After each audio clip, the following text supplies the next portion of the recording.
Well, growing up, I always wanted to be an attorney. When I started college, I thought I was going to get a PhD in math. When I was deciding to go to business school, I took the LSAT and the GMAT. And then I said, well, maybe I want to go to medical school, and was thinking about taking the MCAT. Always knew I wanted to work in politics and government. I mean, I've always known I wanted to be a chef since I was like 4.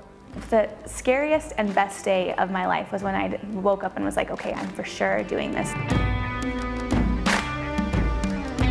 I literally woke up in the middle of the night at 1 a.m. to this little voice in my head telling me to get started. So I jumped up on the computer, it was 1 a.m., I wrote until 4 a.m., I wrote this little mini business plan. That first year was just getting up the courage to actually say, this is what I'm going to do.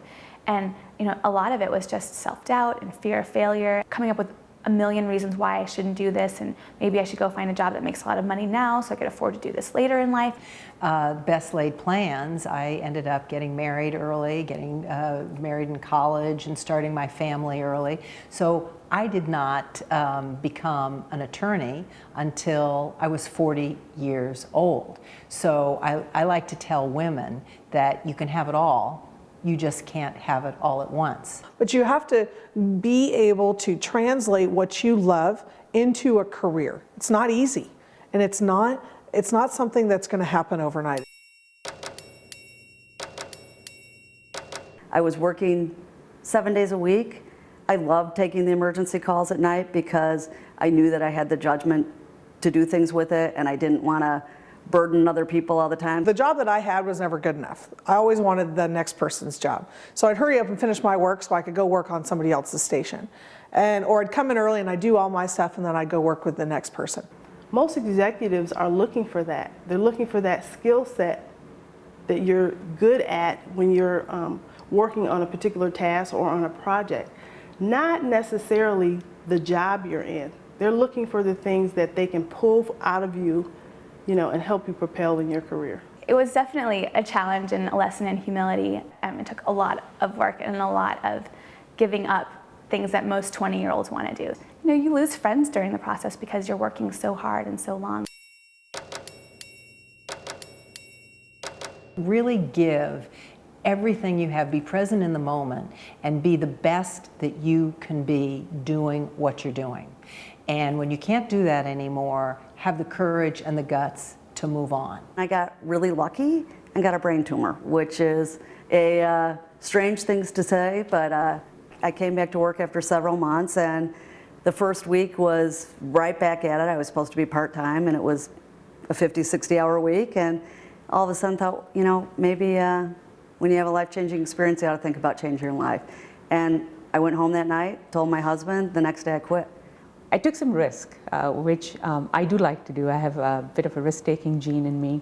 And I get intrigued by things that are big and things that push me out of my comfort zone. If I've had an aha moment, it's always a moment in adversity. When I got divorced, when my job was eliminated, when I ran for governor and lost, or took the silver medal, as I prefer to say. So it's in those moments of adversity when you have to face who you are, what you stand for, where you're going, and what you're going to do. By talking to a lot of people and being open to not knowing what I was going to do every minute of the next day, I opened up a new opportunity for myself. Good is never good enough. It really is about being paranoid and really thinking about, well, who else could come in and disrupt you, and doing exactly that to yourself. And that keeps your current position very entertaining and very enjoyable, and obviously very challenging. I'm firing on all cylinders. I'm using all of the experience that I had in government and in politics. I'm using the experience that I had as an attorney. I'm using the experience that I had as treasurer.